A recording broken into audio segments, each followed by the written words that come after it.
हाय मंडळी, आज आपण बनवणार आहोत पालक आलू पकोडे. हो तेच, जे खाल्ले की मौसम पण खुश आणि घरचे पण खुश. साहित्य खूप सोपं आहे. पालक म्हणजे हेल्थ आणि आलू म्हणजे टेस्ट आणि बेसन म्हणजे दोघांची लव्ह स्टोरी. पहिल्यांदा पालक चिरायचा, नंतर बटाटा खिसायचा. पण खिसताना नवऱ्याचा राग काढायचा नाही बरं का. पालक चिरल्यानंतर आपण त्याच्यामध्ये टाकणार आहोत बटाटा, खिसलेला बटाटा. मग थोडंसं तांदळाचं पीठ 2 चमचे टाकायचं. त्यानंतर बेसन टाकायचं 4 चमचे.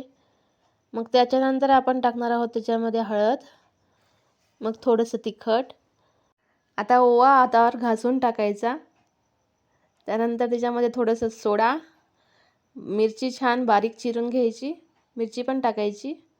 मग त्यानंतर मीठ टाकायचं. पाणी मात्र थोडं थोडं टाकणार आहोत आपण. थोडीशी कोथिंबीर टाकायची.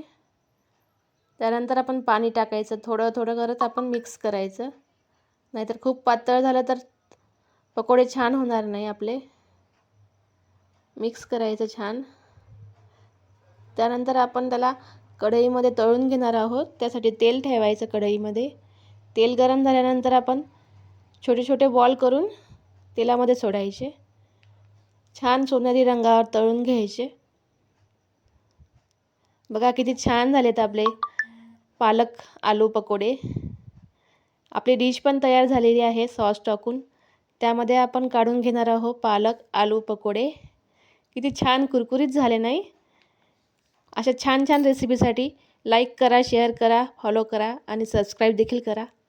बाय.